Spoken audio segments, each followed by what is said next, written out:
Okay. So galvanometer. So galvanometer pathana, it is basically a device which is used to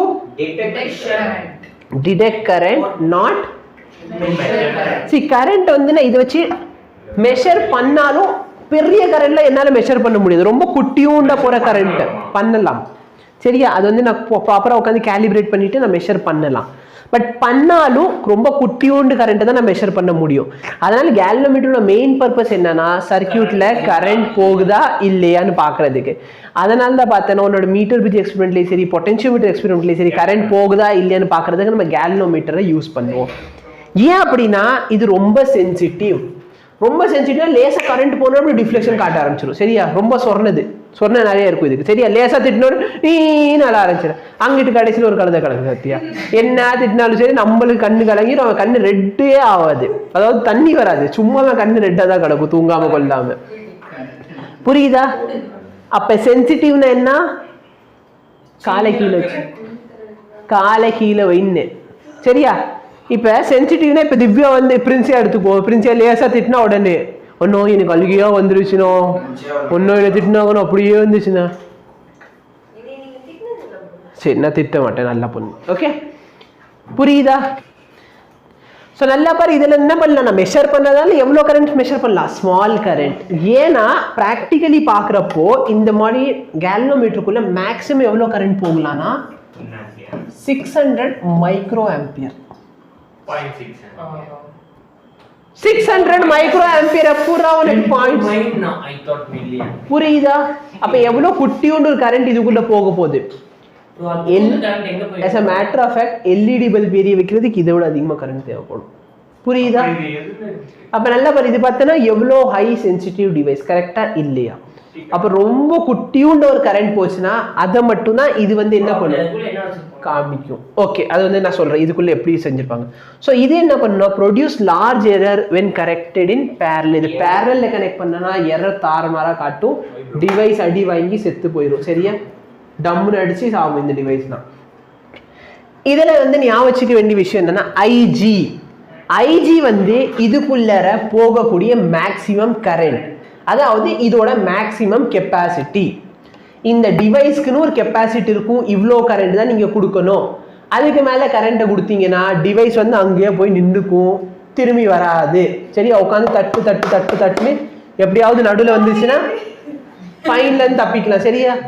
ஏன்னா college அப்படிதான் பண்ணுவாங்க. ப்ராப்பரா high ரெசிஸ்டன்ஸோ இல்லை இந்த மாதிரி ரெசிஸ்டன்ஸ் பாக்ஸ்லாம் யூஸ் பண்ண தெரியாம டம்னு சர்க்யூட்ல போடுவாங்க. அது போய் அங்கே உட்காந்துரும். அது அங்க போய் உட்காந்துரும். இப்போ பிரச்சனை அது திரும்பி நடுவில் வரலன்னு வச்சுக்கோயே, அந்த டிவைஸ் போயிடுச்சுன்னா 600 ரூபா ஃபைனுக்கு தலையில வந்துடும். அதனால வந்து அதை உடனே சர்க்யூட்ல ஆஃப் பண்ணிட்டு ஆனா அது பிரச்சனை என்ன வராது. சரியா? அதனால வந்து இதுல மேக்சிமம் ஒரு கரண்ட் இருக்குன்னா அந்த லிமிட்டை தாண்ட கூடாது. சரியா?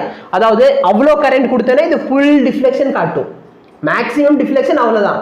அதுக்கு மேல நீ திருப்பி வராத கரண்ட் எடுக்கணும். ரொம்ப அதுக்கு தாண்டி கொடுத்துட்டுனா வராது. புரியுதா இல்லையா? இப்போ ஜிங்கிறது பார்த்தனா நம்ம ஸ்டாண்டர்டா கேல்வனோமீட்டரோட ரெசிஸ்டன்ஸ்க்கு யூஸ் பண்ற ஒரு நோட்டேஷன். ஓகேவா? Okay, very good. இப்போ நல்லா பார், இதுக்குள்ள என்ன இருக்குது. சரியா? இதோட ஒர்க்கிங் பிரின்சிபல் என்ன? What is the principle in which galvanometer work? அப்படி திடீர்னு பிராக்டிக்கலி அரைச்சு கேட்கறாங்கன்னு வச்சுக்கோ, ஒண்ணுமே கிடையாது. இது வந்து டார்க்கோட பிரின்சிபல்ல ஒர்க் ஆகுது. சரியா? டார்க். அப்ப சைடுல என்ன இருக்க போது? டார்க்னு சொன்னா சைடுல என்ன இருக்கும்? 2 மேக்னெட் இருக்கும். உள்ளுக்குள்ள என்ன இருக்குது? உள்ளுக்குள்ள என்ன இருக்கு? ஒரு காயில் இருக்குது. ஆமா, சரியா? ஒரு மேக்னெட் இருக்கு, நடுவுல என்ன இருக்குது? காயில் இருக்கு. இப்ப நான் கரண்ட் கொடுத்த உடனே அந்த காயில் என்ன பண்ணும்? சுத்துமா? அப்ப சுத்துற காயில் மேல அந்த நோட்டை திரும்பி கொண்டு வாங்க. இப்ப நல்லா பாரு, இது வந்து நம்ம இப்படி காட்டாம உங்களுக்கு மேல் வியூல காட்டுறேன். சரியா? இப்ப நல்லா பாரு, ஒரு குறிப்பிட்ட கரண்ட் உள்ள போகணும்னு இதை என்ன பண்ணும்? சுத்துவி. கரெக்டா இல்லையா? அதை சுத்துறத வச்சு நம்மளால ரீடிங் எடுக்க முடியாது. அப்ப என்ன பண்ணிடுறாங்க, இதுல ஒரு குச்சி மாதிரி சொருகிட்டு மேல ஒரு நீடில் சொருகிடுறாங்க. இப்ப மேல என்ன பண்ணிடலாம், நான் ரீடிங் எழுதிடலாம். இப்போ நான் கரண்ட்டை பாஸ் பண்றப்ப கீழே ஒரு காயில் சுத்துமா? அப்ப மேல இருக்க நீடில் அதை சேர்ந்து சுத்துதா? அப்ப வெளியில நான் ரீடிங் மெஷர் பண்ணிக்கலாமா இந்த நீடில் எவ்வளவு தூரத்துக்கு போகுதுன்னு? சொல்றது புரியுதா? Any difficulty? நோ. அப்ப இந்த மாதிரி இது சுத்த போகுது. இது சுத்துதுன்னா டார்க்கோட ஃபார்முலா என்ன? கரெக்டா இல்லையா? இதுல எந்தெந்த ஃபேக்டர் என்னால கண்ட்ரோல் பண்ண முடியாது? நல்லா பாரு, நம்பர் ஆஃப் டர்ன்ஸ் அது டிவைஸ்க்குள்ள ஆல்ரெடி ஃபிக்ஸ் பண்ணி கொடுத்துட்டான் கம்பெனிக்காரன், அது என்னால மாத்த முடியாது.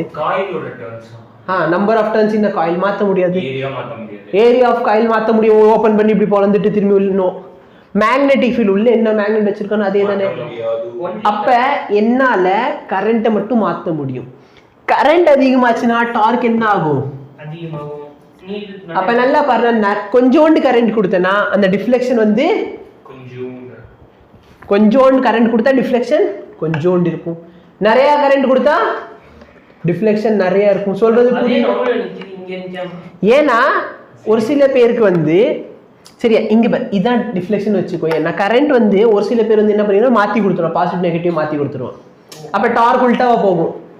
சரி, கரண்ட் வந்து இப்படி போறப்போ டார்க் வந்து இப்படி வருதுன்னு வச்சுக்கோ. நம்ம ஃபார்முலா யூஸ் பண்றப்ப கரண்ட் வந்து இப்படி போகுது, ஃபீல்டு இப்படி இருக்குது, அப்போ உள்ள போகுமா? அப்ப இந்த டைரக்ஷன்ல ரொட்டேட் ஆக போகுது. சப்போஸ் நான் கரண்ட்டை மாத்தி கொடுத்துட்டேன்னா ஃபீல்டு இப்படி இருக்குது.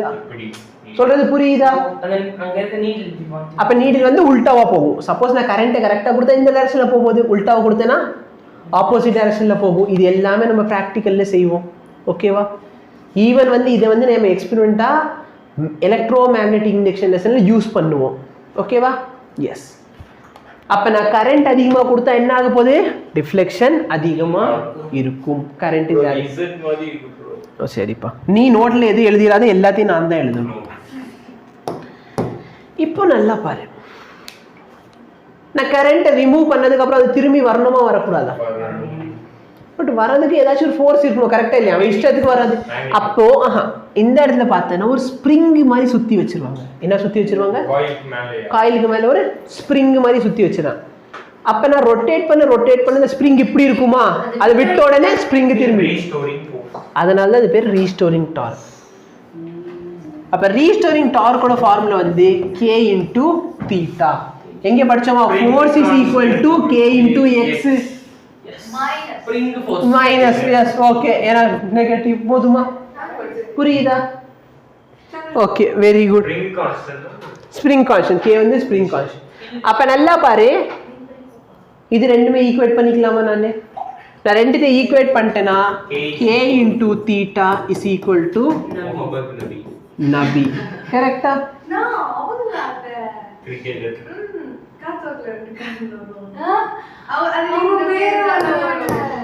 அதுதான் எஸ்ல கேட்க போறேன். காத்துவாக்குல ரெண்டு பாதலோட கதாபாத்திரம் யாரு? கதாபாத்திரம். போதுமா? k theta is equal to நபி. இங்க பாரு, அதே ஃபார்முலா இங்க இருக்கா? இப்போ எனக்கு இது क्वेश्चन இல்ல, இது வந்து நம்பர் ஆஃப் டர்ன்ஸ் என்ன வச்சுக்கோ. நீங்க அப்புறம் எழுத மாட்டீங்கல்ல, கதை எழுதி வச்சு.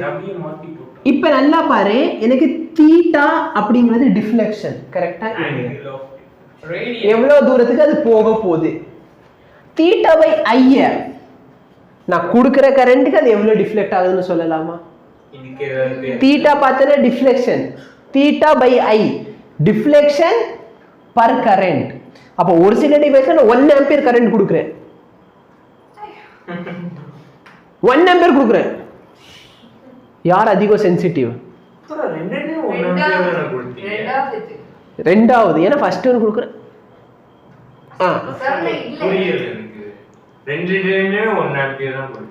ஆமாண்டா, ரெண்டுல 1 ஆம்பியர் கொடுத்தேன்டா. அதுதான் கேட்டேன், சென்சிட்டிவிட்டி யாருக்கு அதிகம்ட்டு. புரியுதா? இப்போ ஒருத்தவன்ட்டு 1 ஆம்பியர் கொடுக்குறேன், அவன் நிறைய டிஃப்ளெக்ஷன் காட்டுறான், அவன்ட்டு சென்சிட்டிவிட்டி அதிகம். அப்ப இந்த இடத்துல இருந்து k by i நீ எப்படி டிஃபைன் பண்ணிக்கலாம்? theta by i National Basketball Association divided by சரியா? NBA divided by k. சரியா? முடிஞ்சா? இப்போ நல்லா பாரு, சப்போஸ் நான் ரெண்டு சைடுமே ரெசிஸ்டன்ஸ் எல்லாம் டிவைட் பண்றேன்னு வச்சுக்கோ. ரெண்டு சைடும் அப்ப கரண்ட் இன்டூ ரெசிஸ்டன்ஸ் வந்துருமா? Current into resistance. அப்ப theta by v is equal to NBA by KR. சரியா? இதோட பேர் வந்து கரண்ட் சென்சிட்டிவிட்டி. இதோட பேர் என்னது? அதாவது கரண்ட்டை பொறுத்து அது எவ்வளவு சென்சிட்டிவா இருக்குது. அது பேர் என்னது? Voltage sensitivity. Voltage sensitivity. இது பேர் என்னது? வோல்டேஜ். கைரோமேக்னெட்டிக். எப்படி யோசிக்கிறாங்க? எல்லாம் பதிவு செய்யணும். உங்க வோல்டேஜ் சென்சிட்டிவிட்டி. புரியுதா? ஆமா உங்க